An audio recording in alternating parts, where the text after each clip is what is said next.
सोचो आप एक फॉरेनर हो किसी वेस्टर्न कंट्री में बैठे हुए और आपको एक इंडिया ट्रिप प्लान करनी है। आप गूगल पे जाते हो, सर्च करते हो ऐसी चीजों के लिए जो कि आपको इंडिया में घूमनी चाहिए, लेकिन आपको ज्यादातर वेबसाइट्स एक रूट सजेस्ट करती है हफ्ते भर या 10 दिन के ट्रैवल प्लान्स के लिए, और उसे कहते हैं द गोल्डन ट्रायंगल। ये ट्रायंगल दिल्ली, आगरा और जयपुर के बीच में बनता है, और आज भी देश में जो ज्यादातर टूरिस्ट आते हैं वो इन्हीं 3 शहरों के अंदर घूमते हैं। सदर्न इंडिया, सेंट्रल इंडिया और नॉर्थ ईस्ट जैसे रीजन्स को आज भी फॉरेनर्स के द्वारा एलिनेट किया जाता है। इसके बारे में कोई ध्यान नहीं देता। लेकिन ऐसा तो नहीं है कि इंडिया के अंदर टूरिस्ट प्लेसेस की कमी है। इनफैक्ट हमें कई बड़े बड़े टूरिस्ट प्लेसेस देखने मिलेंगे सदर्न इंडिया के अंदर भी, और ये होने के पीछे एक बहुत बड़ा कारण है। अब ऐसा नहीं है कि ये सिर्फ टूरिज्म को अफेक्ट करने वाली एक चीज है। अगर आप आज कोई फॉरेन कंट्री के अंदर जाते हो और किसी इंडियन रेस्टोरेंट में जाकर बैठते हो तो आपको मोस्टली वहां पर नॉर्थ इंडियन खाना देखने मिलेगा। हॉलीवुड के अंदर जब भी इंडिया को रिप्रेजेंट किया जाता है तो हमारी जियोग्राफी को as a dry plain region के तौर पर रिप्रेजेंट किया जाता है। हमारे लोगों को टर्बन पहने हुए, नॉर्थ इंडियन ड्रेस पहने हुए लोगों की द्वारा रिप्रेजेंट किया जाता है, और सदर्न इंडिया को कंसिडरेशन में रखा ही नहीं जाता। और ये कल्चरली भी हमें अफेक्ट कर रहा है। कैसे गोल्डन ट्रायंगल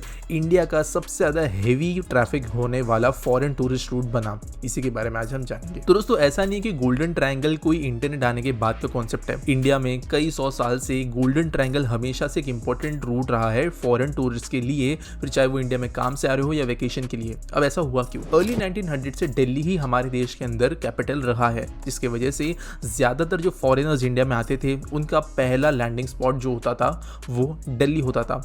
हालांकि मुंबई में भी लोग आते थे, लेकिन ज्यादातर लोग जो है वो दिल्ली में ही आते थे या दिल्ली में एटलीस्ट विजिट करते ही थे, जिसकी वजह से ऐसे स्पॉट्स जो दिल्ली से पास हो या एटलीस्ट कुछ दिनों में ही एक्सेसिबल हो वो ज्यादातर पहली पसंद बने लोगों के लिए। और इसी के अंदर ये जो 2 प्लेसेस थी, आगरा और जयपुर, इनका सिग्निफिकेंस बढ़ा। अब यहाँ पर मैं ऐसा बिल्कुल भी नहीं कह रहा हूँ कि ये जो प्लेसेस है ये हिस्टोरिकली सिग्निफिकेंट नहीं थी या ब्यूटीफुल नहीं थी, लेकिन इसके बावजूद ये फेमस बन गए, तो ऐसा बिल्कुल नहीं है। ऑब्वियसली ताजमहल वर्ल्ड फेमस है सेंचुरीज से, और जयपुर के पैलेसेस भी काफी जाने माने हैं, और ये दिल्ली से एक्सेसिबल भी थे। इसके कारण हर किसी के बकेट लिस्ट के अंदर हमेशा टॉप पे ताजमहल या जयपुर रहता ही था, और दिल्ली एक सेंटर पॉइंट होने की वजह से ये रूट बहुत ज्यादा एक्सेसिबल बन गया। धीरे धीरे दिल्ली में भी कई सारे टूरिस्ट प्लेसेस जो है वो फेमस होने लगी। जयपुर के अंदर भी कई पैलेसेस जो है वो फैमिली होम से कन्वर्ट हो गए एज टूरिस्ट प्लेसेस, और आगरा ऑब्वियसली हमेशा से फेमस रहा ही है। और इस तरीके से गोल्डन ट्रायंगल रूट की शुरुआत हुई। लेकिन इसका मतलब ये नहीं कि ये कोई और पॉसिबिलिटी को उभरने नहीं दे सकता था। प्रॉब्लम ये आई कि 1940s एंड 50s के बाद से गोल्डन ट्रायंगल पॉपुलर कल्चर के अंदर फेमस होने लगा। वो क्यों? ट्रैवल गाइड्स एक ऐसा मीडियम होता था लोगों के लिए एक जमाने में जब इंटरनेट नहीं हुआ करता था। ट्रैवल गाइड्स और मैगजीन्स पढ़ के ही आपको समझ में आता था कि आपको जाना कहाँ पे है किसी देश के अंदर। और जनरली ये जो पब्लिशर्स होते थे वो अपने किसी रिप्रेजेंटेटिव को या जो लोग ऑलरेडी घूम कर आए इंडिया उनके द्वारा दिए गए सर्विस से ये पब्लिशिंग करते थे। और ये जो लोग जाते थे ये ऑब्वियसली जब दिल्ली में लैंड होते थे तो सेम गोल्डन ट्रायंगल रूट ही उनको अच्छा लगता था। फिर वो उसके बारे में लिखते थे, फिर लोग उनके बारे में पढ़ते थे, फिर वो लोग वापस इंडिया में दिल्ली में आते थे, और फिर घूम फिर के गोल्डन ट्रायंगल एक परपेचुअल साइकिल के अंदर शुरू हो गया कि यहाँ पे यही टूरिस्ट रूट सबसे ज्यादा फेमस है। इस ट्रायंगल के बाहर जाके एक्सप्लोर करना डिफिकल्ट बनता था। और यहाँ पे तीसरे रीजन की शुरुआत होती है, जहाँ पर कैपिटल और इस तरीके की पब्लिशिंग की बात में यहाँ पे टूरिज्म इकोनॉमी का डेवलप होना एक बड़ा रीजन है। अब ऑब्वियसली लोग आ रहे हैं तो अलाइड इंडस्ट्रीज डेवलप होती है। आज दिल्ली आगरा के बीच में एक्सप्रेसवे है, दिल्ली जयपुर के बीच में भी एक एक्सप्रेसवे है जो रिसेंटली खुला था। पहले भी रोड्स थे, ट्रेन फ्लाइट्स की कमी नहीं है। और अगर आप आगरा जयपुर को देखो तो ये शहरों की इकोनॉमी टूरिज्म के ऊपर बेस्ड हो चुकी है, चाहे वो होटल्स हो, टूरिस्ट गाइड्स हो, अलग अलग एक्टिविटीज हो या इनके अंदर हुआ प्रमोशन, ये सब चीजें अभी इस साइकिल को और तेज कर रही थी। कहीं ना कहीं पर ये रीजंस बने गोल्डन ट्रायंगल का ज्यादा फेमस होने के पीछे। और एक इतनी स्ट्रॉन्ग इंडस्ट्री आज के डेट में डेवलप हो चुकी है कि उत्तर प्रदेश के कुछ शहर, दिल्ली के आसपास की जगह और राजस्थान के शहर, बस इतना घूम कर लोग बोल देते कि वो इंडिया घूम लिए। लेकिन फिर साउथ इंडिया पीछे क्यों रह गया, और आज भी कहीं ना कहीं पर फॉरेन टूरिस्ट के द्वारा इतना काइंड ऑफ इग्नोर्ड ये जगह क्यों है,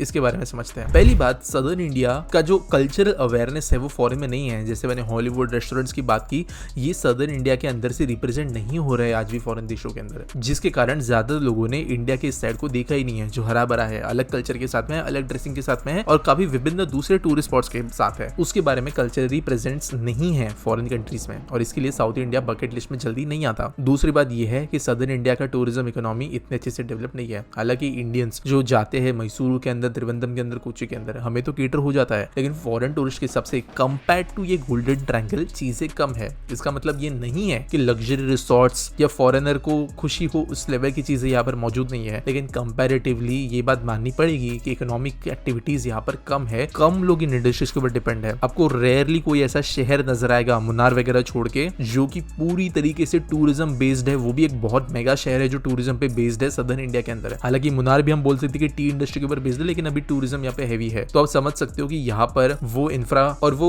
प्रमोशनल या फिर आप कहे तो प्रेजेंट एलिमेंट डेवलप नहीं हो पाया है। लेकिन अभी ये चीज बदल कैसे रही है वो समझते हैं। Obviously social media, internet exploration और लोकली प्रोड्यूस्ड कंटेंट जो लाखों लोगों तक पहुंचता है बाहर के देशों के अंदर, वो एवेन्यूज खोल रहा है बाहर के लोगों को सदर्न इंडिया को भी एक्सप्लोर करने के लिए। और ये ग्रोथ हमें धीरे धीरे नजर आ रही है। गोल्डन ट्रायंगल का जो रूट है वो ब्रेक होकर लोग मुंबई और सदर्न इंडिया के अंदर जा रहे हैं। हालांकि नॉर्थ ईस्ट के अंदर अभी भी फ्लो कम है, लेकिन ये भी धीरे धीरे जरूर बढ़ेगा जैसे जैसे लोगों को इसके बारे में पता चलता है। तब साउथ इंडियन ब्रेकफास्ट आज के डेट में कॉमन होना शुरू हो गया है यूएस जैसे देशों के अंदर है। और डोसा जैसे डिशेस जो है वो काफी फेमस होने लगे हैं, जो कि कल्चरली सिग्निफिकेंट है। वहां पे जो एक साउथ इंडियन रेस्टोरेंट खुलता है वो हजारों लोगों को सदर्न इंडिया के बारे में प्रमोट करवा सकता है। और हजारों लोगों में से कई लोग किसी ना किसी दिन सदर्न इंडिया के अंदर आ सकते हैं घूमने के लिए। और इसीलिए ये चीजें प्रमोट करना जरूरी है। धीरे धीरे इसका असर देखने मिलेगा, इमीडिएटली नहीं, लेकिन उसके बाद में हमें ओवरऑल पूरे India as a big tourist destination देखने मिलेगा। जैसे इटली है या फ्रांस, जहाँ पर एक दो तो इंपॉर्टेंट जगह है ही, लेकिन बाकी छोटी मोटी जगह भी लोग बहुत अच्छे से एक्सप्लोर करते हैं। उम्मीद करते हैं वीडियो आपको अच्छी लगी होगी। मुझे कमेंट्स में जरूर बताना आपके ओपिनियंस इसके बारे में, और मिलेंगे अगले वीडियो में।